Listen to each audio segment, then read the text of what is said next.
उग्रसेन की जय हो। महाराज उग्रसेन की जय हो। महाराज उग्रसेन की जय हो।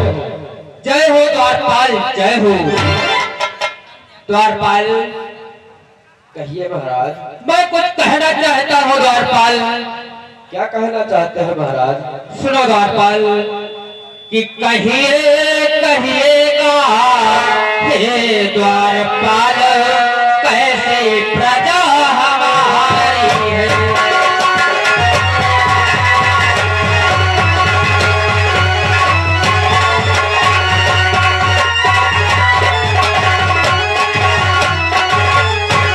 कि कहिए कहिएगा हे द्वारपाल, कैसी प्रजा हमारी है।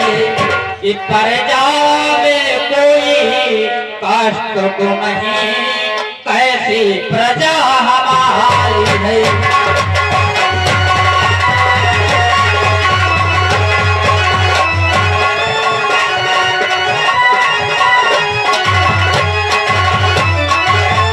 अरे द्वारपाल, तुम तो हमारे राज्य के चारों तरफ आया जाया करते हो।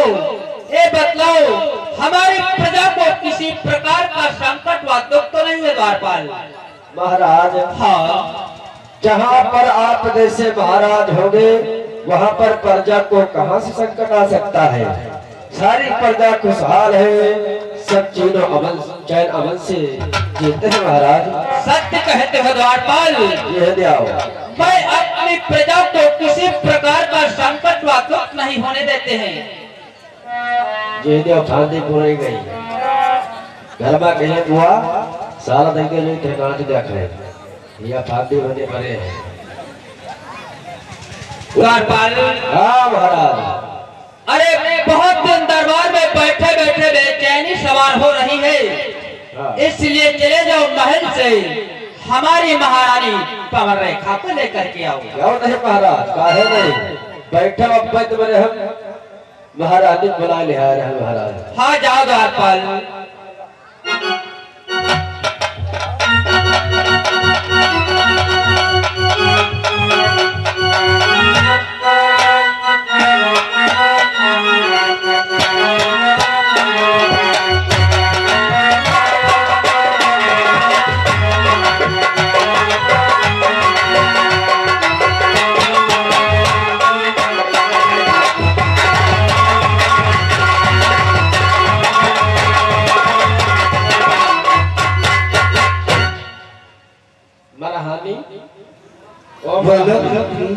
चलो महारानी तनका महाराज भलाई है। चलिए, महाराज ने याद किया है। चलिए आओ महारानी। महाराज के चरणों में आपकी और खाने का प्रणाम स्वीकार। आशीर्वाद भाव सदा सुखी रहो महारानी।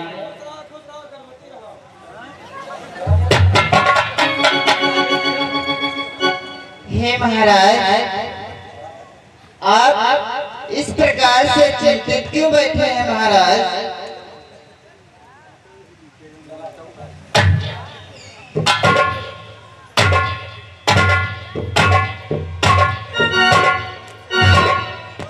अरे महारानी, तुम हमारी उदासी का कारण जानना चाहती हो फिर? हाँ महाराज। कि मैं किस कारण हेतु दरबार में प्रतिदिन चिंतित रहता हूँ। अगर महारानी तुम हमारी चिंता की बात न सुनो तो ज्यादा अच्छा रहेगा। क्यों महाराज, आप चिंतित हैं और आपसे चिंता का कारण ना पूछें? हाँ, अगर मैं बतला दूंगा कि मैं किस प्रकार से चिंता करता हूँ तो शायद तुम्हारे पैर पे तले जमीन भी हट जाएगी महारानी। परंतु महाराज, मैं भी आपकी अर्धांगिनी हूँ। इस प्रकार से आपसे पूछने का पूर्ण अधिकार है महाराज।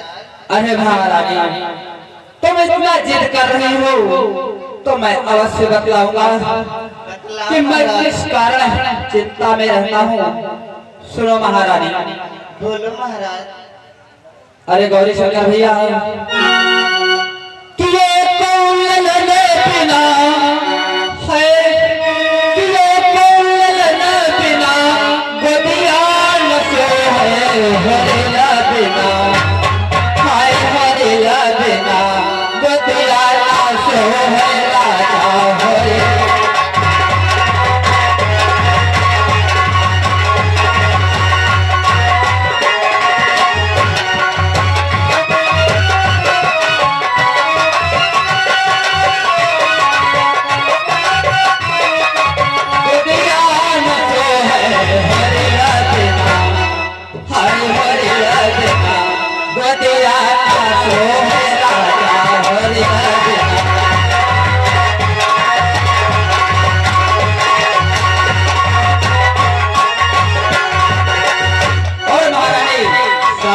ससुर बिना ससुरैया न तो है, सासु ससुर बिना ससुरैया न तो है, हाय ललना बिना, हाय ललना बिना गोदिया ना सो।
कि कितने दिन भगवान की प्रतीक्षा कर रहा हो, लेकिन आज तक दरबार में एक ही पुत्र नहीं महारानी। मैं एक ही पुत्र के लिए। महाराज। हाँ महारानी। आपकी चिंता का कारण मैं समझती हूँ, परंतु क्या करूँ महाराज। अरे महारानी, मैं भगवान से विनय अवश्य करूंगा कि मैं इस संसार के मध्य निर्वंशी न रह जाऊं। भगवान हमें एक पुत्र अवश्य। महाराज। हाँ हाँ द्वारपाल। हाँ अरे द्वारपाल, तुम्हारा जैसा आशीर्वाद जो हो जाए तो फिर राज्य चलने के बहुत से लायक हो जाएंगे और खुशी ही महल में छा जाएगी द्वारपाल। महाराज हमारा आशीर्वाद तुम्हारे लाग जी, तुम्हारे लड़का हो जे।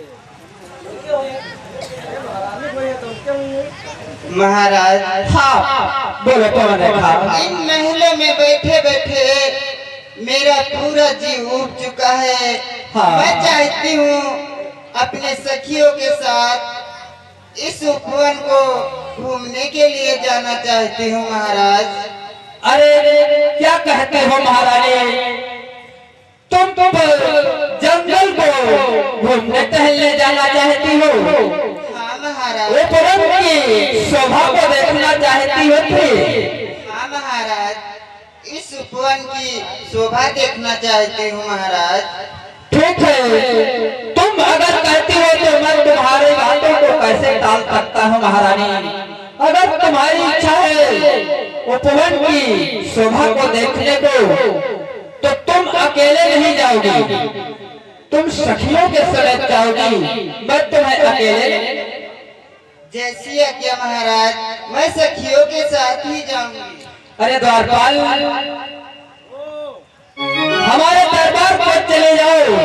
हमारे दरबार में बहुत सी सखियां बड़े बड़े बेचैन से खाती रहते हैं, उनको बुला करके लाओ दरबार में। हमारी पवन रेखा उपवन की शोभा को देखना चाहती है। ठीक है महाराज, जा रहे हैं। ठीक है सखियों को महाराज। हाँ क्या करी हो? अरे हमारी महारानी उपवन की शोभा को देखना चाहती है, तो मैं अकेले नहीं भेजूंगा द्वारपाल। तो मैं दांत घिसके हैं। क्या दांत घिसके हैं? कौन? अरे किसमें? चकिया।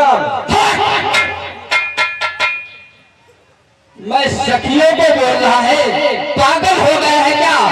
तू चकिया बोल रहा है मूर्ख। पागल का हम सिल्ली हो गए हैं। अगर तू द्वारपाल मेरे दरबार में नौकरी नहीं करता तो मैं तुझे अरे धक्के मारकर भगा देता। महाराज यो न करे। क्यों? यो न करे। 15 लौंडे हमारे हैं।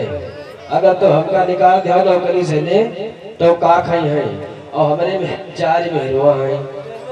तो ये बदला मैं यहाँ का राजा है या तू है? हाँ तुम हमारा तुम। अगर मैं महाराजा हूँ यहाँ का, तो मुझसे क्यों उल्टी सीधी बातें करता है? महाराज या हमें जान नहीं पा रहा, हम कहे चकिया वहाँ गए हो तो आए कुछ बिसैया हो जाओ। नहीं द्वारपाल, मैं सखियों को बतला रहा हूँ, जाओ दरबार से सखिया लेकर के आओ द्वारपाल। अब बोले हो महाराज।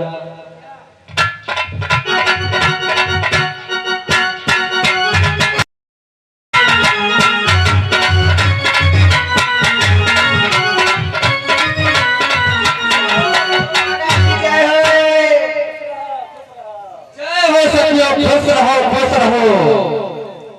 महाराज हाँ, यह हमारे वाली आए, क्या अरे ध्यान रखो महाराज। किसको ध्यान रखना है? अरे हमारे नहल गए हो, क्या वो पवन में एक कहीं गायब हो जाएगी, कहीं चली जाएगी तो मैं ध्यान रखूंगा। हम इनका बहुत मानित है। यह अच्छा। जब औरत है खाना वाना खाए तब हम गुआड़ हाथ मानित है। अच्छा, तो नारियों का तो धर्म बनता है कि पति की सेवा करें। हाँ हाँ, लेकिन हम पतिव्रता नहीं है, हाँ, हम पत्नी बनता है।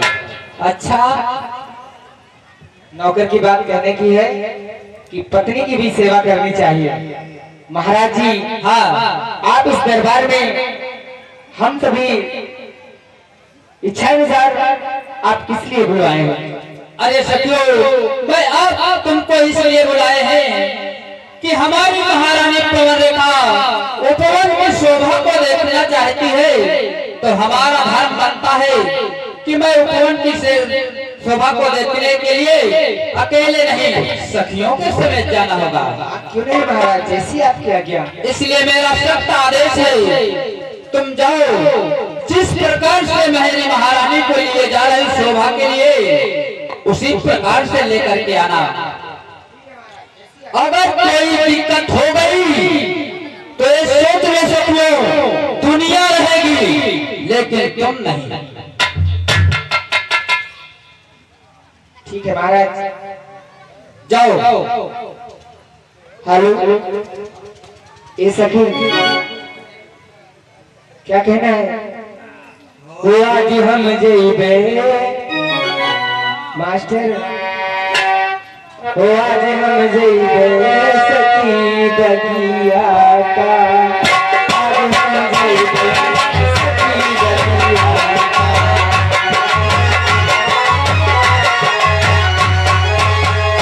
आज हम जेबे सखी दगिया का, आज हम जेबे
वन में विहार कर रही है और उधर से राक्षस दुर्मिलिक चला आ रहा है।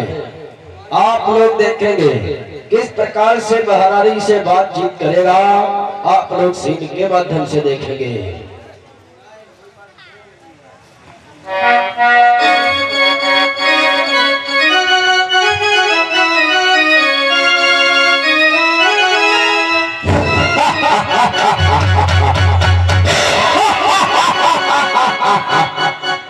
वाह, आज हमारे वन में कितना मौसम सुंदर सुहाना है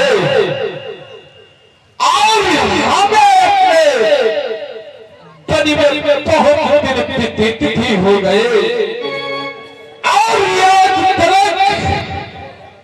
मैंने वन में घूमता रहा और आज देखते हैं कि किसी से वन में मुलाकात होगी। अगर वन में किसी प्राणी से मुलाकात हो गई तो मैं उसके साथ में चल करके और अपने तले की पहाड़े उड़ाऊंगा। चलता हूँ मेरे दोस्तों, मैं किसी रास्ते से गुजरूंगा और किसी से मुलाकात हो गई तो उसके साथ में चलते हुए बाहर करते हुए सारा अपना वन घूमूंगा। क्या बताऊं कि बड़े बड़े अपने वन में कांटों में और इस पहाड़ फूलों की खुशबू में बड़े बड़े आराम कर रहा था, लेकिन नहीं, अब तो मुझे पढ़ना चाहिए।